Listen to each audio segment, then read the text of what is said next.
truths about the YPP. Who do you think is better off not applying? I would say no one. For me, applying for a program, it serves two purposes. In my past, I have applied for programs that I knew that I very unlikely to get in. But the process, the process of, let's say, writing an essay, the process of, putting it on paper why you are good for this opportunity, the process of gathering everything that's relevant to that is actually important, that an important sort of investment and an important experience for you, even if you're going to get a job elsewhere. So for me, I would say that of course, maybe if you are completely outside of the World Bank Group, practices, or, let me try to think of something. I don't know, they have quite a wide range of professions. Yeah, so I wouldn't sort of sideline anyone from not applying, but I would say that if you are applying with the genuine desire to join, then you want to make sure that you meet the absolute minimum standard. Because the challenge with a program like the YP is that there are so many applicants, and so you probably have just these very basic minimum requirements that you have to at least meet those before you are even considered. So if you're going to invest a lot of time in preparing for this opportunity, then ensure that you at least meet those minimum requirements, or you show that you would have met those minimum requirements by the stated date. Because ultimately it is a big investment beyond, it took 1 year, more than 1 year before the whole thing is finished. That's a big investment, and you want to make sure that you're ready. But I honestly can't think of who should not apply for the YP. If you meet the minimum requirements, and this is something that you want to give a shot, or just to see what the market, because it also helps you know what the market is looking for. Yeah, why not? Go for it, apply, and see how it goes. Have you seen working moms in this program? How often and how long are the business trips? So I haven't been in the bank long enough to know this. I have seen working parents, not only older colleagues, but even in the YP program, people who have just had a baby or a very small child. And the mission trips really depend on the mission, as far as I know. Some can be 2 weeks, some can be, I guess, 1 month. But normally, I guess they're not longer than that, unless you're going on a sort of a longer assignment, like a short-term assignment, which is what I did, which can be a couple of months up to 2 years. The World Bank has, this is stuff that you can sort of read up on, but it has a daycare center, which I guess you can, sort of have your kid stay there. But I don't know enough about mission trips for me to answer this question, Lindsay. Yeah, because I've only been on one mission, and I have talked to people, though, not about missions, but more about to do with sort of assignments to a new country, and etc. So maybe I can talk more about that, because I've asked quite a lot of people about that. So, as you know, yeah, the World Bank has a global footprint, and you will be assigned to different locations after a couple of years, I guess. And so for me, I think when I joined, that was sort of a concern, because obviously you have family, you have a spouse who also has a career, and it's not all about you, so you can't just up and leave and be like, oh, okay, let's go to this country, and let's go to this continent, and then 3 years later, and you're up and you're leaving again.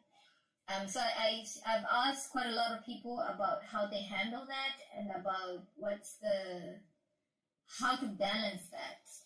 for me, having a healthy and successful family life trumps having a successful career. So it's not something that I would sacrifice for my career. So, for example, there are those who advise that it's better to to do an assignment in certain parts of the world that may be a bit more difficult to live in, which is great and it's something that you should be prepared to do. But when you do it, it really should be up to you. So a lot of advice that I've received from colleagues is that you have to make a decision on what you prioritize, and ultimately, of course, nobody's gonna like push you to do something. You have to know what's required of you, but when you do that, when you take certain assignments, should really be up to you. So your priorities would determine that, and whether you can say yes or no to certain opportunities. So that's what I would say. I think you have to set your priorities beforehand, make them clear and known, and know how far you're willing to go for your career and how far you're willing to go for your family life. Because that balance will always be up to you. There's the opportunities for your career development and the opportunities for work-life balance at the bank, so family network, etc. But how that balance plays out will always be up to you and up to the priorities you have. And you have to make those priorities early on and take decisions accordingly. Because otherwise, for me, I don't see the point of having a great career and like you don't have a great marriage, you don't have a great family life, and your family like never sees you.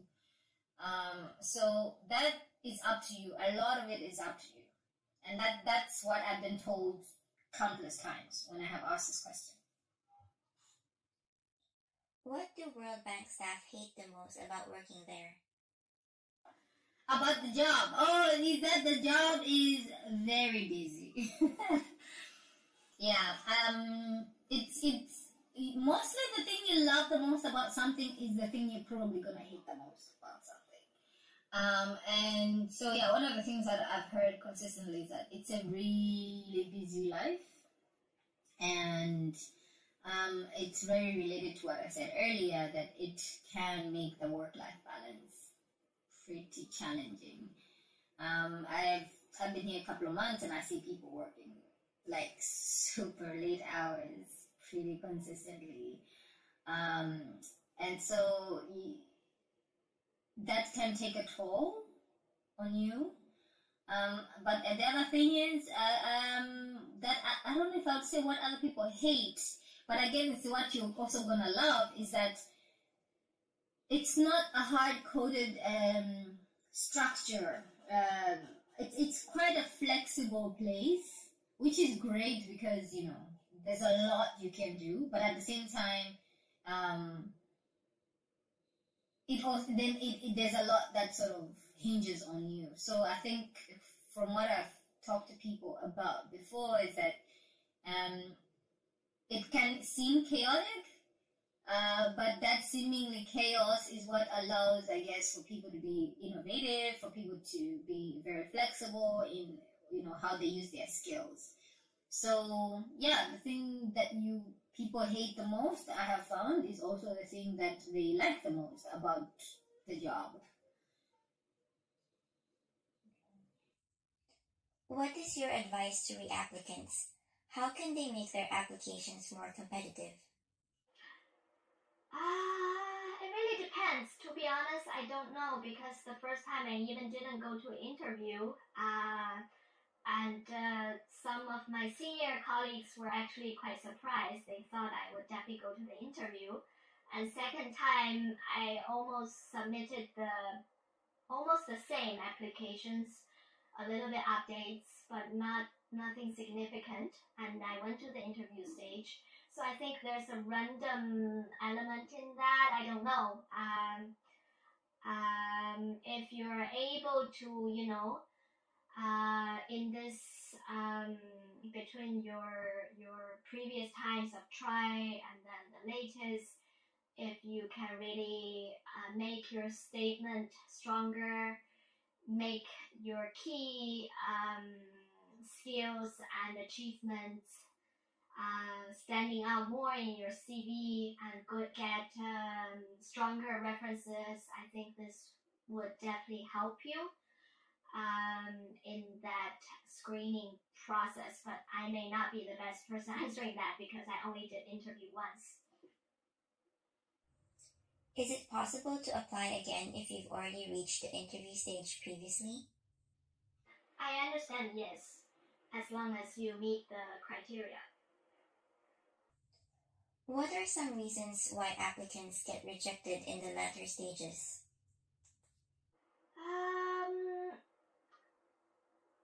I don't really know. I think if you either you just somehow, I think before the interview, for whatever reason, either your package didn't stand out, or it just didn't caught the right eye, or whatever reason that might happen. And then I think the interview, as far as I understand, it's a thorough process and it's a panel decision. So they discuss your interview as a group. I would say there's some rigor in that, but it doesn't mean, many people get quite nervous in the interview. I still think some of the questions I could have answered better, or some in the group assessment, maybe you just may not address certain things in the best way that the World Bank panel is looking for. It's just a match thing, your performance of that day, for all kinds of factors, maybe the way you interact and address questions, or it could be, your profile is good, your interview is excellent, but then they can't find a good match for you in the World Bank. That's also possible. What are the things you wish you knew about the YPP application that no one told you before? So for me, I actually didn't research too much before I applied. I wish I did a little bit more. Maybe there are certain patterns of questions that I could have prepared better if I knew some of these questions.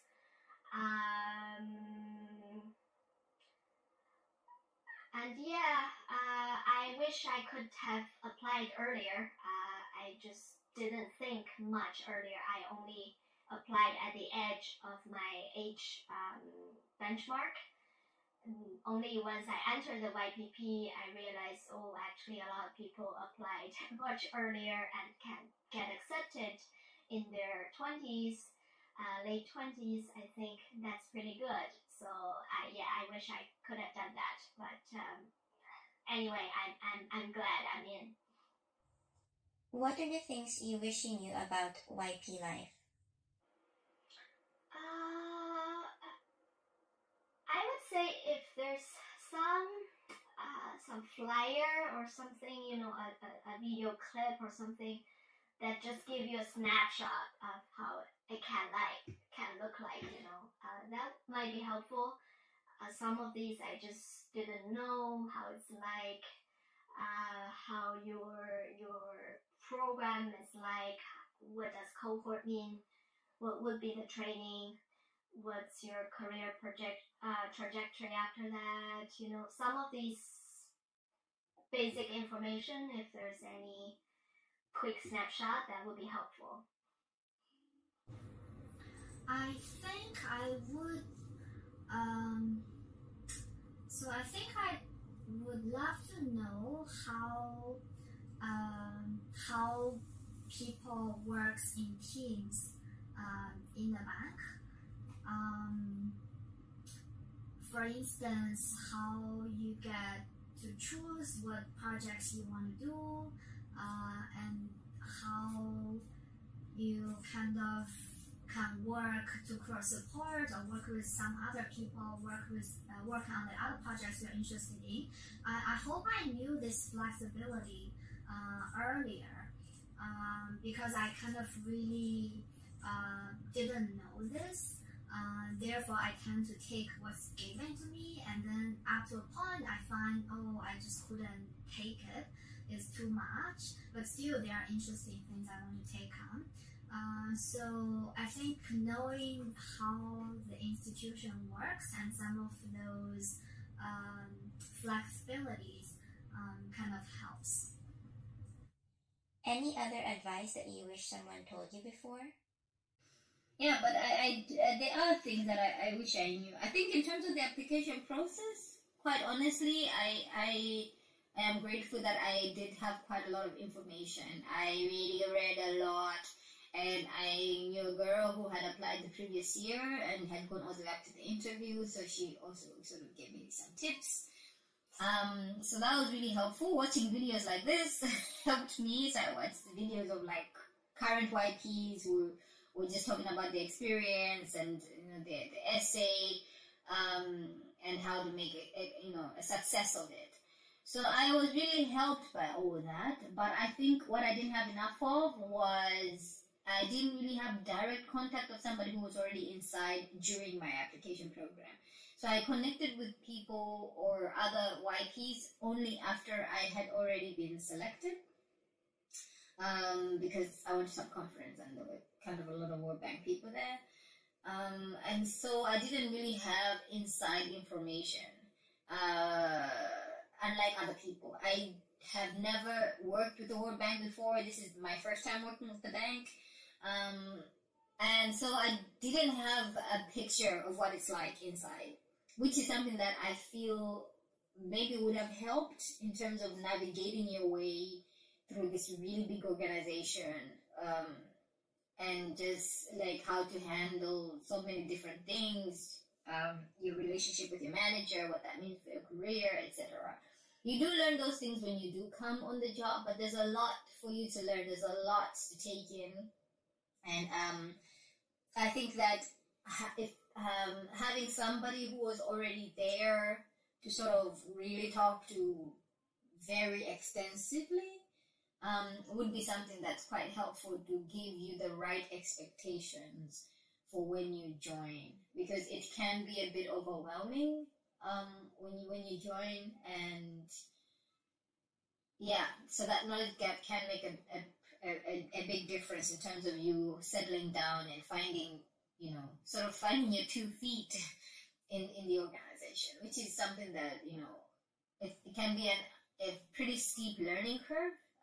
Just finding your rhythm, just finding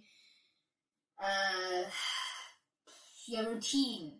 It's not something that is always easy. And that can be pretty hard to do. Yeah. I think I do want to say that one thing that's certainly true about the YP is that I have found that there's quite a lot of support from the program, and also if you have a good manager, you also have good support, guidance, and mentorship from him or her. So that has helped me a lot, as I said, because I didn't have any experience with the World Bank before. This was my first try at joining the YP program, and so those facilities and the program structure itself and also the people that I've had to work with have been a great help for me to navigate and find my way. So I would also advise that should you join and be successful, try to take good advantage of all of the resources that may be there.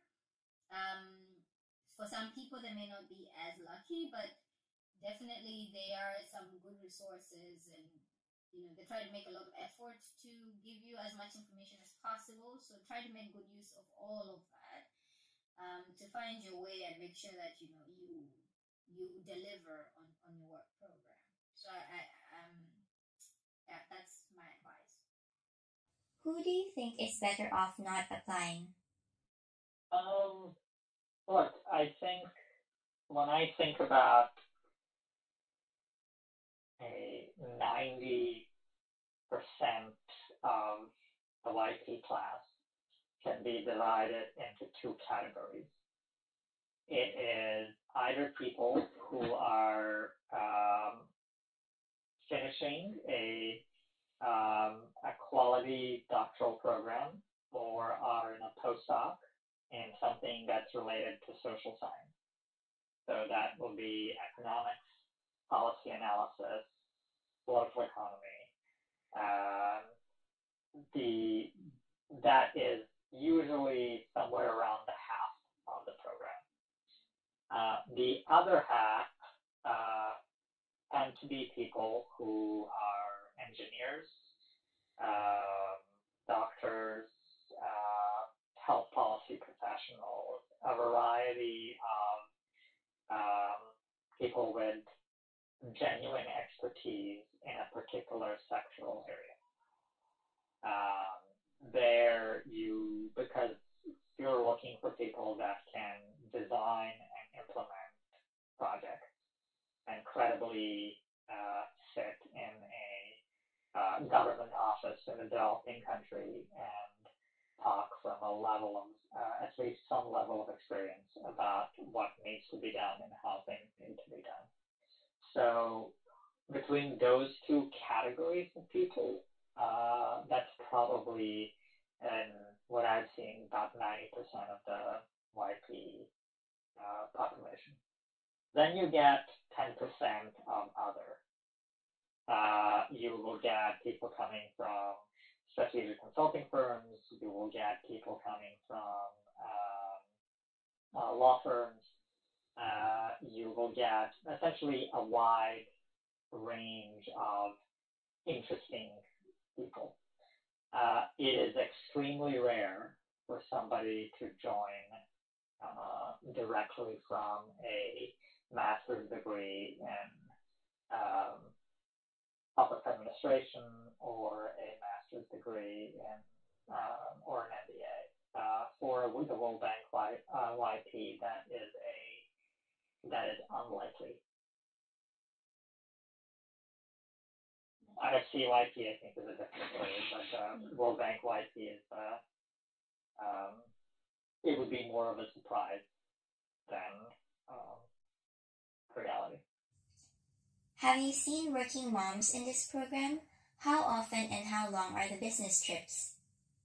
I think there are plenty of parents. There were a number of people in my cohort that came as already with children, and then there was I would say, almost an explosion of children in by the time we were in our second year. So it can definitely be done. It is not easy.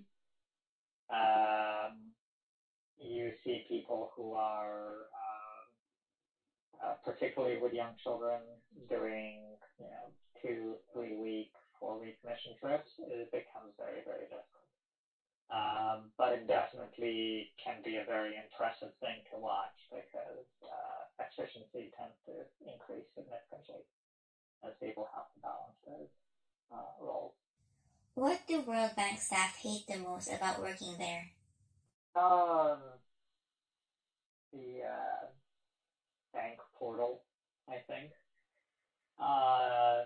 Managing projects in the administrative system. Comments. Receiving comments on your project document is and then needing to answer every single one of them is probably one of the more disliked things.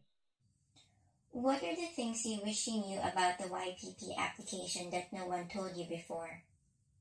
I honestly don't know. It was the whole thing was kind of a little bit of a surprise and a bit of an adventure for me. So I was not necessarily expecting to get it.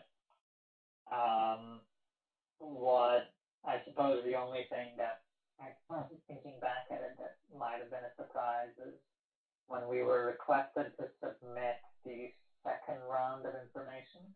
I think at the time we had to do the first round was just a resume and a cover letter, and then you were requested to submit transcripts and letters of recommendation and essays in the second round after they narrowed it down a bit.